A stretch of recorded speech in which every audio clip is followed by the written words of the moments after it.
It has been said that average people want you to stay average. Welcome to the Breaking Average podcast, the podcast designed to challenge you to break the mold that average has on the world. Each episode offers insights directly from those who choose to break average every day.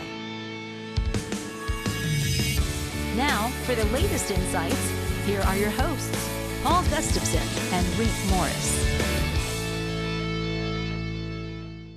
All right, welcome to the Breaking Average podcast. So excited to have you with us listening in. And with me today is my co-host, Rick Morris. Hey, Rick, how are you?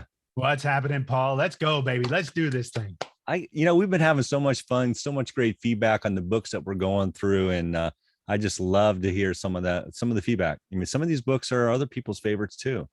And we talked about this before, Rick, like we could have picked another set of 16 books, but for whatever reason, these were the ones that really resonated with us for this time, for this season of where we're at. So pretty pumped. And we've got a pretty exciting book that we're doing today, right? Yeah, we're doing Outliers by Malcolm Gladwell. And, this one's a little bit more cerebral. This one's a little bit more brainy, a lot more stories. And, but I think it's really important that we diversify books, especially in leadership, and we start to understand all angles. And there were certainly several aha moments for me in this book. Lots of aha moments here. This is one of those books, guys, that I'm a big fan of Audible, and I listened to this one. This is a great listen to in the car if you're traveling somewhere. If it's, we're right around Thanksgiving when this podcast is coming out. I would say, hey, if you want a book to listen to for Thanksgiving on that long drive, this might be the one. I also like his latest one, the Mafia Bomber one. That was really fun to listen to also. But that's too new for us to make that as part of the 16. But this book comes in, I don't know when it was written. I think it was 2008. So it's been around 12, 13 years. And it is definitely one of his top. I mean, he's got a lot of great books, right? Malcolm Gladwell's got at least 5 that are probably in the top 100 of all-time greatest books in leadership, at least. So this one, why'd you pick it though? Outliers. You could have picked Tipping Point. You could have picked a number of different ones, but why did you pick Outliers? I think just for that. I mean, I think most of us have read Tipping Point, but I think this is probably one of his least read books, but I found it really profound. Tipping Point was phenomenal from a statistics and data point. In fact, we use that when we start talking about transformation of countries, right? And so I think that's really important. This one, though, as we started to think about leadership, right? So Tipping Point, I thought was really cool about influence. But when we were talking about leadership, I thought it was interesting to really get introspective and talk about, what it takes to be successful. And what are some of those factors that we need to identify that potentially we could overcome. So there's some things in this book that when I first read it, I was like, you know what? I don't know if I dig that, or I don't know if I agree with that. And when I read it again, it turned out I did agree with it. And even you and I were talking in pre-show, there's certain things that he says in here that are true, backed by data, but maybe we should challenge that in our mindset. And what that allowed me to do is to say, okay, well, now that I understand that could be a potential circumstance, and one that maybe I wasn't even thinking of, now I have to set the mindset to be able to overcome that or to deal with that. And so I found some of the things that he said in this book almost controversial in a way, but in a way that helped drive me. And that's why I selected it. Yeah. Especially like he's talking about hockey players, soccer players, when they were born, the day they were born. That time frame where you start to see the ones that really excel, the ones that make the Olympic team or the World Cup team or whatever that premier team is, their birth date and where they were born makes a big difference in terms of that outcome. And so I like you, Rick, I wanted to challenge that a little bit because certainly there are things that we can do. And he does talk about some of the things that we can do in terms of kind of changing the script. But there's this element of it. We're in a society that builds off of that momentum, right? So the bigger kid gets more attention by the coach, right? The more intellectual kid gets more attention by the schools that they choose. So they're kind of garnered in a different environment, essentially, than maybe somebody else who doesn't have that advantage on the front end. So again, we'll unpack some more of this. I love what he shares.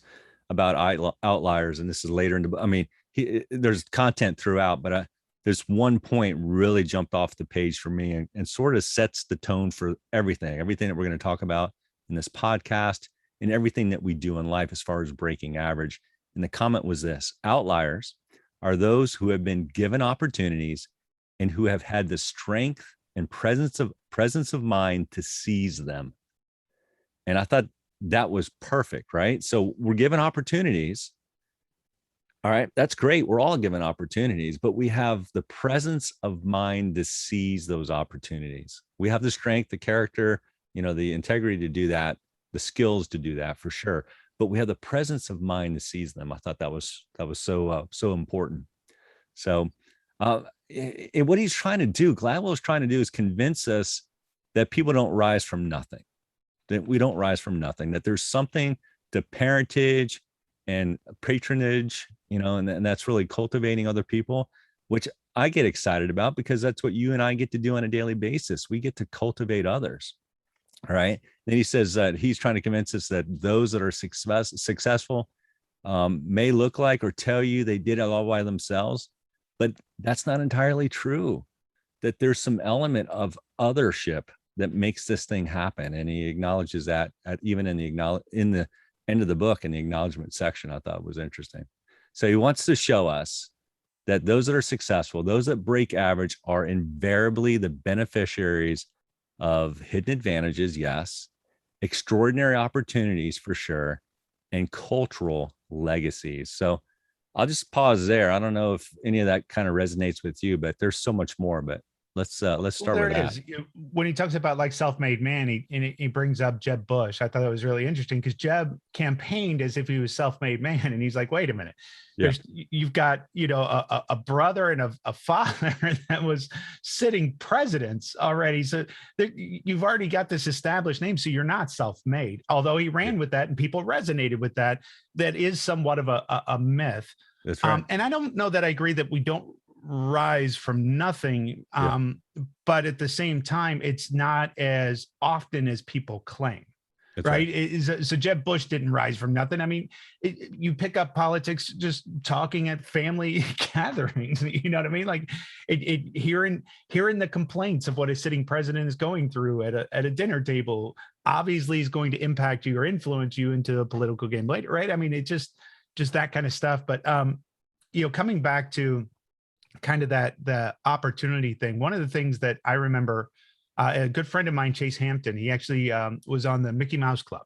And when he talks about his story of audition, he says the only thing you can't control in luck is timing. But luck absolutely is preparation meeting opportunity. Yes. So they had the opportunity, sure, to go to audition for the Mickey Mouse Club, and he was one of the very few out of the hundreds of thousands that did that got it. But when he tells his audition story, he's talking about, first of all, he had been training his whole life for that. Like he literally could dance, could sing, could unicycle, could juggle, could do all that stuff. And he remembers running into the casting directors prior to the audition and them just saying, they were coming in from like a night of drinking even, right? And they were like, hey, are you here for the audition? He says, I am. They're like, oh, we'll see you tomorrow. And he was like, I'm ready right now. You want to go right now? Let's go. Right. And they all laughed it off as they walked. But when he came in that next morning, they remembered that. And they were like, oh, you were the kid that was ready to go last night. And he was like, yeah, what do you want me to do? You want me to unicycle? You want me to juggle? You want me to dance? You want me to sing? Like, tell me what you want to do. And that left a mark for them. And he eventually got it. And so that's that luck side. Now, you couldn't predict the timing that they were going to be coming back from dinner while he was in the lobby. But when he was presented that opportunity, he was prepared. And that's a huge difference. Yeah, that's a great story. I love that. I hadn't heard. I remember you mentioning him a little bit, and but I don't think I heard that story before. So that's pretty powerful, and I love that. Being prepared, right? Prepared for those opportunities. So Glad was talking about hidden advantages, extraordinary opportunities, and guys, let's face it. We're given extraordinary opportunities every single day. We just may not see it as such. But what if we had the mindset to realize, wait a minute, when you wake up and you think about it, like wait a minute, there's going to be some opportunities that come my way, maybe some divine appointments that I didn't see coming, but I'm going to be ready for it. And Chad really prepared himself for that moment because it was essentially a divine appointment. He said, hey, what are you guys ready for? I'm ready to go. Let's go. Sharing that. What's going to be our ready to go kind of moments? What are we preparing for? It kind of gets into that 10,000 hours thing that Gladwell talks about. You want to talk about that a little bit first? For sure. I want to just pull this thread a little bit further on Chase, though. When we start talking about hidden advantage, I think the hidden advantage for Chase is his father.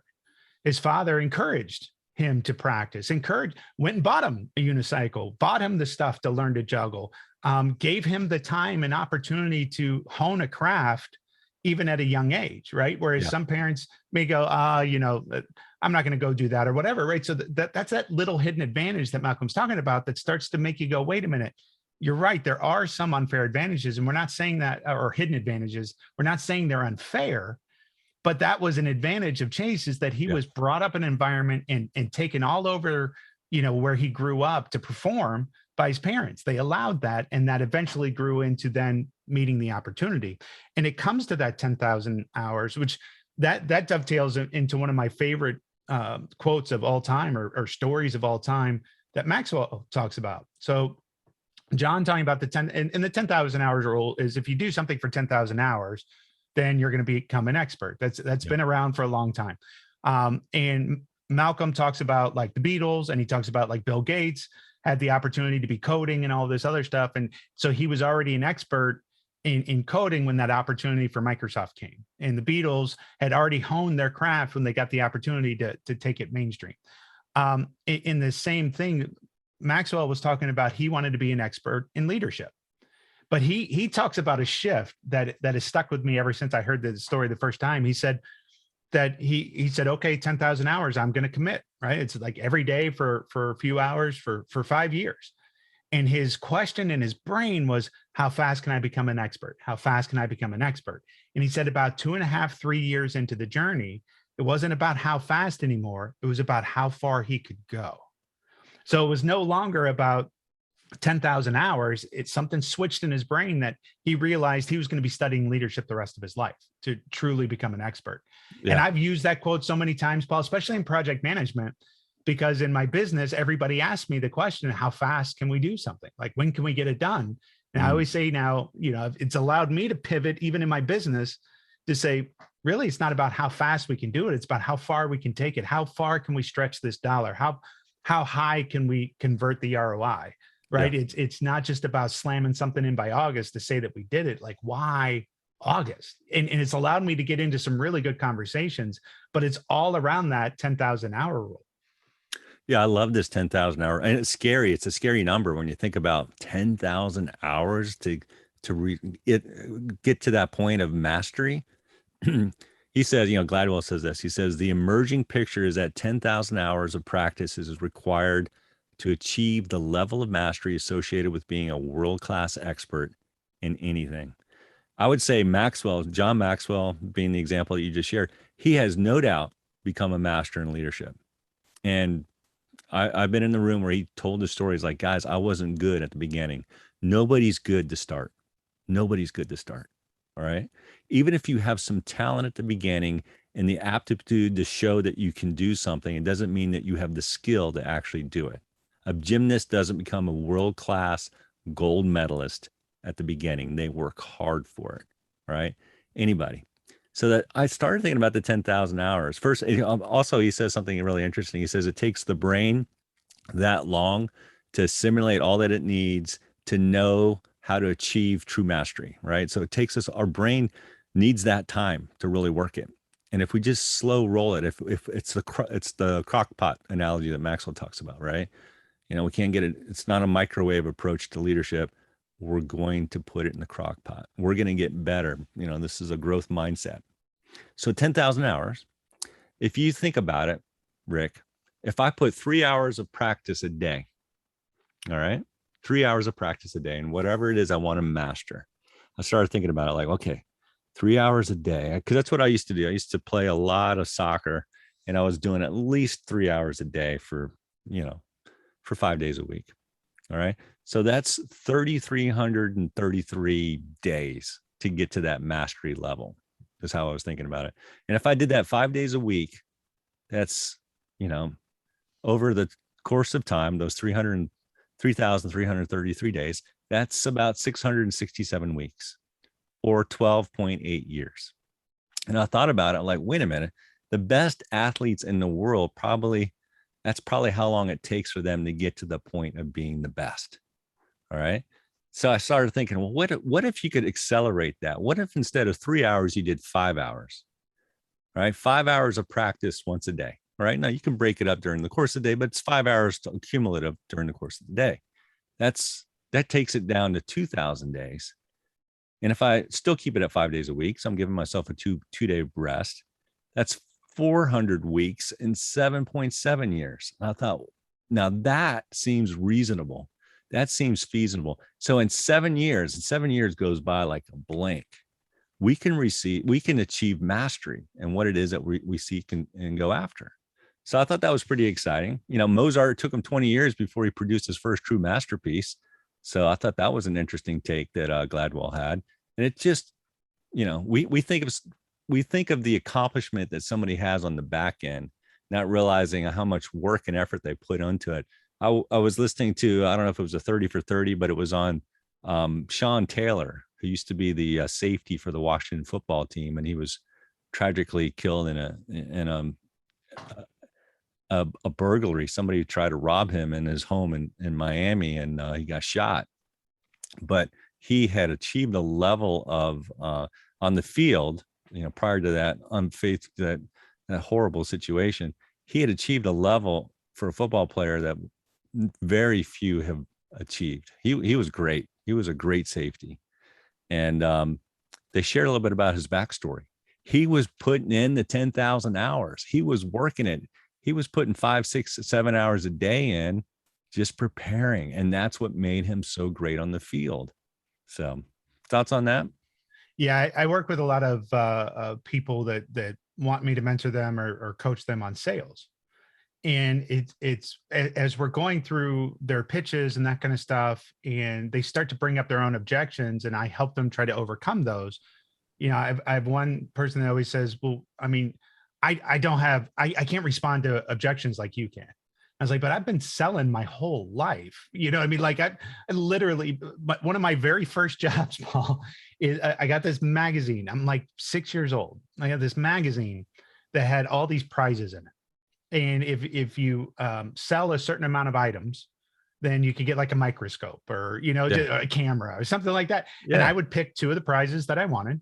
And I'd go door to door in my neighborhood and sell like wrapping paper and gift cards and stuff. First of all, that's child labor 101. Like it was brilliant because there's probably, and none of this stuff ever worked. Like that microscope was like $9, right? It didn't even really work, but I got it, right? But the point being is I started selling at that age, and I sold, when I was at Xerox and when I was at CA and for R Square Consulting and all those different things. So when somebody offers an objection, I generally have a way around it only because I've heard the objection before and I've dealt with the objection before, and I've probably done 20,000 sales consults. So, I mean, I've had the opportunity to be able to overcome those. And these are people that are like on their 9th sales consult going, well, I don't have objections. Like I don't know what to do. And I was like, neither do I. So that's why you have to do it, to find out what the objection is so that you can find out what you need to overcome so that the next time, you can pass. So there's this thought pattern of instant gratification in anything that we do. And that's why people are like, I want to play guitar, but they take 10 lessons and they're done. Right. Well, I'm not very good at it. Right. Well, I mean, it takes time, like all this stuff. So I think the 10,000 hour rule is really important just to help us understand the patience that should come with becoming an expert or mastering something that we're trying to do. Yeah, it's such a great story. I love it. Gladwell himself says this. He says, practice isn't the thing you do once you're good. It's the thing you do that makes you good. That's what you're talking about. Practice is the thing that you do that makes you good. So we got to keep practicing, And I keep thinking of Allen Iverson going, practice, right? Yeah, practice. Practice makes you good. Just keep practicing. And, we used to tell when I coached varsity soccer, look, guys, play when you practice like you play, practice like it's a game. This isn't just, we're checking a box having a practice. We got to go out there and we got to compete. So we made sure our practices were as competitive, if not a little bit more competitive than our games. And it prepared us, so I love the Beatles story too, where they weren't all that good at the very beginning when they started. We know them as the Beatles, all-time greatest band ever, maybe, but they weren't all that great at the beginning. And so they would fly to Hamburg, Germany, and play these 5 to 8 hour. I couldn't believe this, Rick. 5 to 8 hour sets. Yep. 7 nights a week. I don't know how many sessions he talks about. He breaks down the math, but I thought about that, and he talks about the story of how they were, what they were like, right? The telescope you needed to see the growth that took place between the Beatles from the beginning to the end. They were all talented at the beginning. There was no doubt about it. They were talented, but they took advantage of the opportunities and the practices that they had, and they found success. And in that, right? So we learn about two kinds of things as far as intelligence. There's this convergence test and, IQ test. It's sort of that. And he highlights a lot of really smart people, very intelligent people. But then he talks about the divergent test. And I love that little exercise. And I just invite the listeners, everybody watching, think about this. Take a moment and think about all the things that you could do with the following two objects: a brick and a blanket.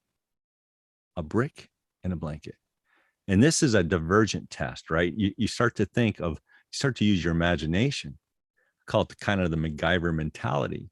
You start to think of all the things and uses and applications of that brick and that blanket. And so he's talking about really two types of intelligence: the analytical intelligence that maybe an IQ test is, and, that obviously Einstein and others had, but then there's practical intelligence. And that's so key, right? So the story you shared about Chad is really a revelation of practical intelligence, being socially savvy, and he learns that from his connections with other people, with his family, but probably was where he started. The Oppenheimer story I thought was really interesting in the book too, where here's a guy that basically has a rap sheet for potential murder. And yet, because he's socially savvy, he's able to kind of get through that little challenge of being, where he was younger, and he's able to make a huge difference in, history, right? And that is practical intelligence. So he had both analytical and practical. And practice, guys, is what makes practical intelligence. That's why we practice. So thoughts on that? It's even in the word, practical and practice, right? Exactly.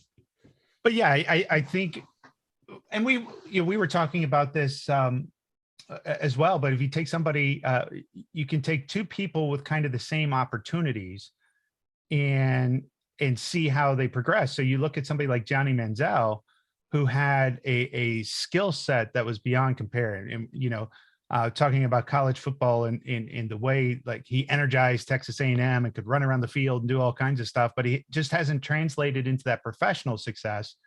Whereas then you have somebody like, maybe like a Peyton Manning, right? But if you start to look at that, Manziel didn't really have other people to look up to, in his family or upbringing, and all of a sudden it was this sudden success. You look at a Peyton Manning who watched Archie go through it, watched Cooper go through it. Eli was going through it with him. You know what I mean? There's just a different level of, so they both kind of practiced for 10,000 hours and became masters of the field. But then there's that extra it factor. And I think that's what you're talking about, practical intelligence as well, is like, maybe Johnny didn't watch film like Peyton did, or study the game like Peyton did, or, you know what I mean? Like those little things. And then where did that practice come from? Well, I'm sure Peyton, when he was 6, is coming into the living room and dad's watching game film. You know what I mean? And so he developed a bond with his dad watching game film, and then that just translated into practice in his real world. Like those are the types of things, those hidden advantages that you look at, that you can really break down and see. Yeah, it's I love the Peyton Manning example. Is a good one. It's good. I like it. Have you watched the Monday Night Football where it's him and his brother? Oh, it's the best. That's fun. It's the best. And it's here's the difference, guys. This is a great example of practical intelligence, because on some of the other network shows, when we watch a game, there's always an analyst. There's the play-by-play guy, but then there's the analyst on there, right? And it's interesting, and you get the analytical intelligence. Fantastic.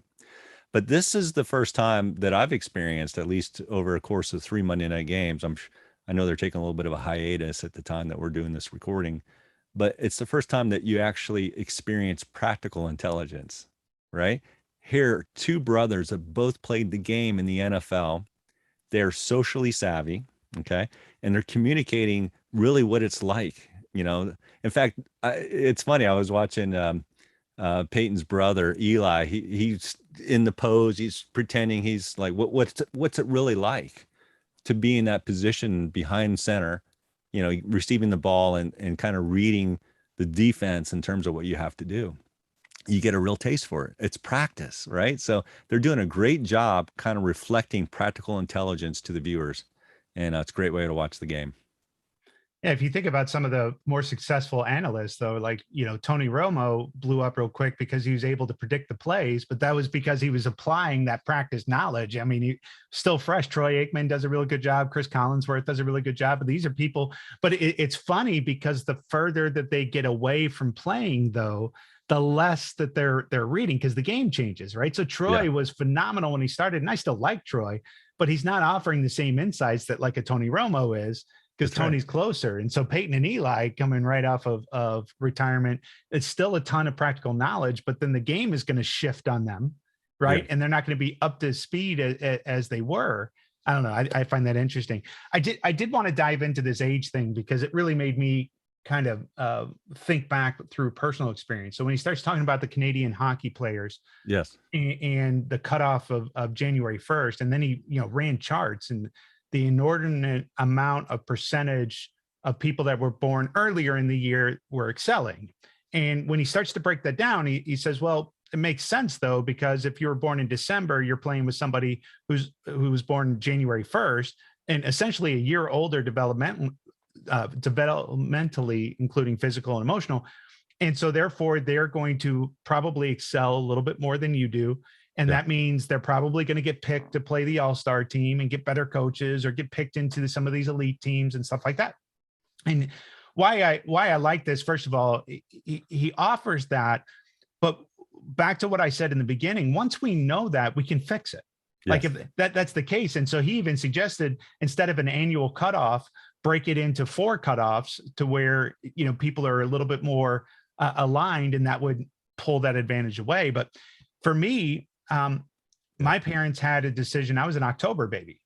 And so my parents had a decision. Do we put him in school early? He's gifted enough to be able to go ahead and go into school now, or do we hold him back a year? And my parents put me in early. And what was interesting is, like, when I got to college, I wasn't quite emotionally ready for college. I went to college at 17, right? I mean, so I'm imagine, like, right now as a 17-year-old experiencing, college and college athletics and all this stuff, I wasn't really emotionally or mature enough to make a lot of the decisions I needed to make. And a lot of my friends were in the class behind me. I'm actually closer with people that graduated high school in 91 versus 90 with me. Like, I've got a lot of friends, but that 91 class is really where I should have been. Is that. And so I had to then make the decision. My son was an August baby. And so I used all of that experience and things that I remember growing up, and decided to wait a year to put him into school, which I found really interesting. But even in like Alabama, and I'm sure it happens everywhere, but Alabama being a huge football town, and a lot of people loving, college football here, I see a ton of parents making that decision solely around sports, so that their kids will be a little bit bigger, right, in going into school and get that little bit of an advantage. I find that just really interesting, that decision alone really can impact the next 18 to 20 years of someone's life. There's no doubt about it, right? So if and guys, every child's a little different. So what we're going to share here, just realize that there's no cookie cutter way to parenting. There really isn't. But you'll practice parenting. you'll get it, right? So every child's a little different, but there is some truth to what Rick's talking about, and I've seen it as being a varsity soccer coach. I've seen some of the players where mom and dad held the kid back because they were at October, a late August, September, October, November baby, and they're like, you know what, they're just not mature, and for good reasons maybe, right? So they just wanted to hold them back until they were just a little bit more socially ready, right? Socially savvy. And holding them back allowed maybe a better opportunity for them to do that. And in the course of that, I've seen some of the better athletes kind of get birthed from that. Now, the truth of it is, if they don't hold them back, I usually do see the January, February, March babies actually do perform better, at least in athletics, they're a little bit bigger, a little bit faster. Their endurance is a little bit better. And I've coached at all levels. So this is where I'm just sharing my experience from. And because of that, maybe there's a little bit more attention that's given towards that child that was born in those months, January, February, March. And because there's more attention given, there's more training that's given, there's more practice that takes place, and there's more development that takes place. And unfortunately, and this is where we can change the game. And this is what we talk about when we're talking about breaking average. Let's look for opportunities to help break average. If you're a coach, a teacher, a parent, wherever you're at, there's opportunities for us to apply a different mindset to be able to really help cultivate the growth, the opportunities for somebody else that may not get it. Somebody who was born outside of the January, February, March timeframe.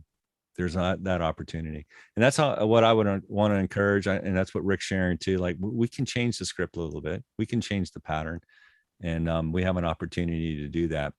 But I love this idea. He's, again, early on, he says, the beneficiaries of those that break average. Okay. He says those that are successful. I'm going to say the word break average. The beneficiaries of those that are breaking average, they've got hidden advantages. We just talked about that. They have extraordinary opportunities. Well, think about that, right? So if opportunities are kind of open up, like, wow, your son or daughter has some talent here, then they're going to give some more opportunities. But the other piece here is so important, guys, and we all have a play in this area, and that's the cultural legacies. We affect the culture. As leaders, no matter where you're at, within your home, within your workspace, within your environment, you affect the culture, right? Culture is a two-way street. So we've got to create opportunities within there so that others can kind of feed off that culture, and makes a difference. Culture makes a difference, and the legacies passed down make a difference. They shape our patterns of achievement. That's what Gladwell is talking about. And just want to, do you remember the forest analogy that he shares in here, Rick? Oh, go for it real quick, because I want to come back to the year thing too. Yeah. So the forest analogy, he says, this is the ecology of an organism, right? The tallest oak in the forest isn't the tallest because it grew from the hardiest of an acorn. It may have, but it's the tallest because no other trees really blocked its sunlight, right? It's the tallest because the soil around it was deep and rich. It's the tallest because no rabbit or deer chewed through its bark or sapling, right? And I would say it's the tallest because, and Gladwell doesn't say this, but I've done some study. That tree, if it's endured some winds and some storms, it's going to endure the longest too. It's going to be able to withstand the bigger storms that come along its way. And that's the kind of culture that we get to cultivate as leaders and do and create for ourselves and create for others. But yeah, I want to hear more on the year thing that you wanted to talk about. Well, yeah, and it's kind of my final point that I found really interesting too. But the year itself, and what you're born, and this is coming back to the whole luck. The only thing you can't control is timing. But if you look at two of our biggest, or you take three of our biggest people that have moved the needle in terms of computers. You look at Steve Jobs, Bill Gates, both of them same age at the same meeting with IBM, right? That was when IBM was ready to start needing BASIC, right? And they both had that opportunity to go do it. But they were born at a time, and they had their 10,000 hours at the time that there was a need that allowed them to build Apple and Microsoft. The same would go for Zuckerberg, right? You have this social networks. MySpace is already, kicking off people. You've got the internet and stuff. But I think about it a little bit deeper too, as I watch my kids. But if you remember, and Paul, I think you've been in computers as long as I have, but even going back to like school, when we didn't know something, where could we go look? Right? We had to go to the encyclopedias. Yeah. Right. And every family had that set of encyclopedias that you went and referenced to, and goodness knows what year that was. Right. So whatever year That's but right. I remember coming up in early like OS2 days and that kind of stuff. There was no internet. So when you faced a problem, you had to deploy critical thinking. So now we have this beautiful thing, and I use it all the time now with Google. But when I encounter a problem now or a bug or something that's happening, the first place I go to is Google. There's probably going to be a YouTube video to show me how to fix it. Yeah. But for the generation that has grown up, that has always been able to do that, I think they lack some of that critical thinking of having to really break down the problem with no help and try to solve it, especially if you were accountable for solving it. And I think that's interesting when you start looking at how we approach other issues and problems in life. So maybe not an unfair, because I keep saying that, but a hidden advantage for me is that I didn't have Google. So I had to learn how to rely on myself to solve a problem. And that became a competitive advantage in the workforce. That's good. That's a great story, man. We could just keep unpacking this book here, Rick. There's so many good things. I think we need to get close to landing the plane, but let's give everybody, our listeners and viewers, some practical points in terms of what to do. I love this idea that he's talking about work, and I love like Thomas Edison's quote. He doesn't share this quote, but it reminded me of it. Opportunity is missed by most people because it's dressed in overalls and looks like work. And he talks about the power of work, that if we look at it differently, he says, we have to make work meaningful. Hard work is a prison sentence only if it does not have meaning. So we've got to find meaning in what we do day in and day out. It makes that practice more worthwhile, so it doesn't seem like grunt work. And three qualities real quick. Three qualities that work has to have to be satisfying, to be meaningful. One is autonomy. That's the freedom from external control or influence, independence. That means that if I'm creating that culture, I need to give some autonomy to allow somebody to go off and go do what they need to do. But they need to be clear in terms of what we're looking for, but allow them to self-discover and be able to be a part of that. But also I need to create a challenge within that environment. He calls it complexity. We've got to have a meaningful challenge, essentially. It's got to be intriguing and he says essentially intricate. And then the third part is we've got to have connection with others, connection between effort and reward. And those three qualities are really critical to create meaning. And so let's kind of dive into this, because there's a lot of benefits to hard work. We talk about that, the benefits really make an impact in terms of the success that we can have, but it's not about our success. It's so that our ability to help other people be successful. That's what we get a chance to do. Success is not a random act. It arises from a predictable and powerful set of circumstances and opportunities, and we get to control those. So you ready for tip and challenge? Absolutely. The only comment I would make on that is I feel though that I'll go ahead and just comment on that and go right in my tip and challenge.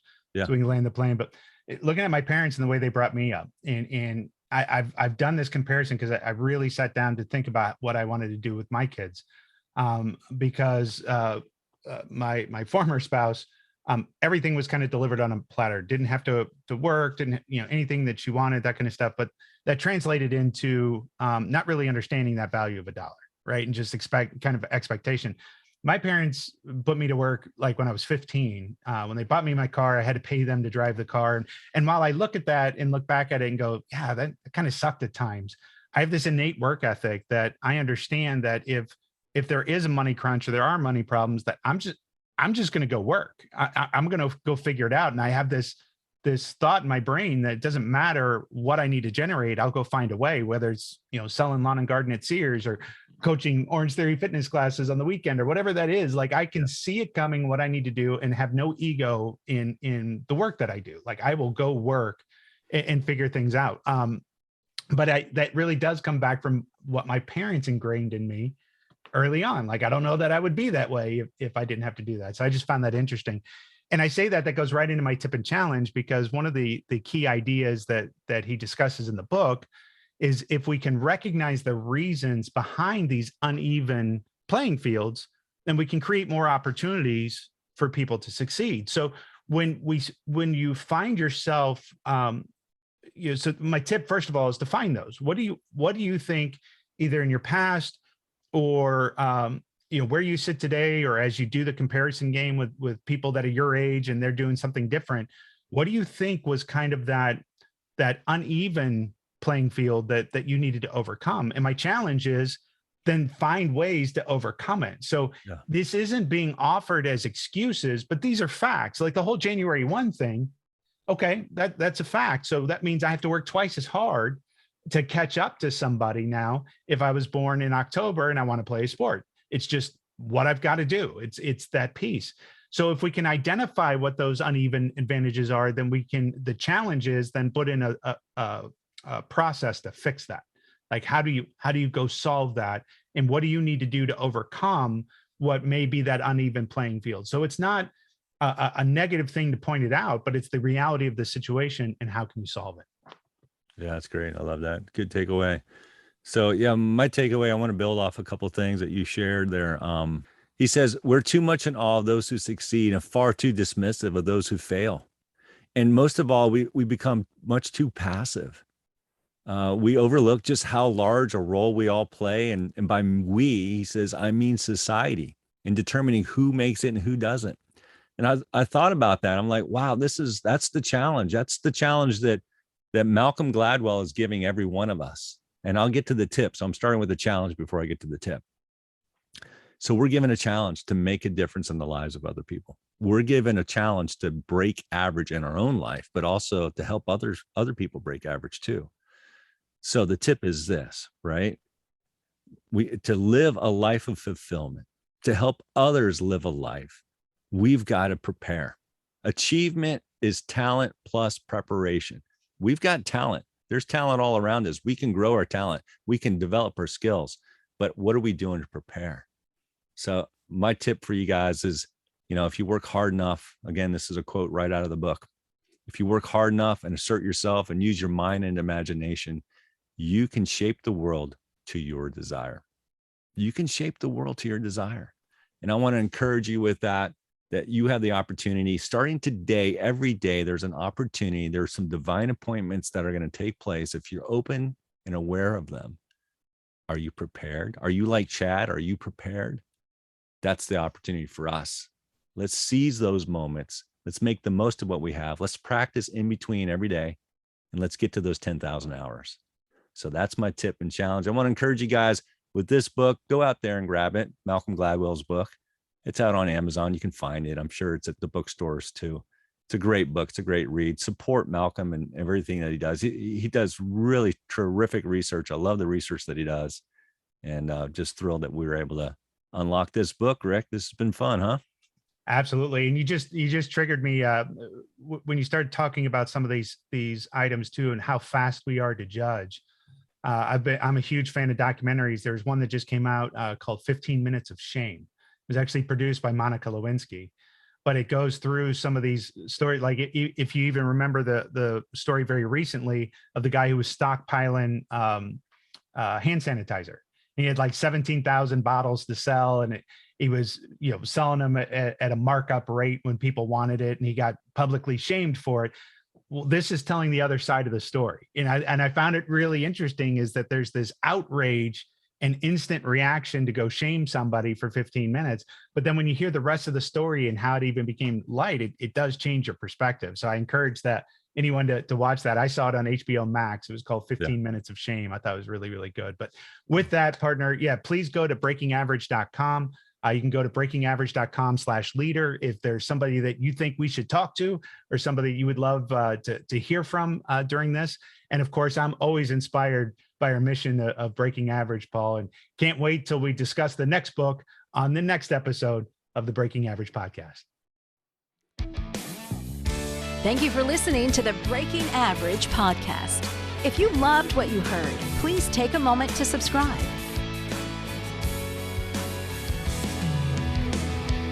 All opinions and comments expressed in this podcast are those of the participants and do not reflect the opinions or views of any of the advertisers, producers, or platforms. This show was produced by R Squared Multimedia. A special thank you to Milestone Melodies for our theme music. As you continue your day, what is one action that you can apply from this podcast to your life? Tune in for our next episode as we continue to challenge everyone to break average.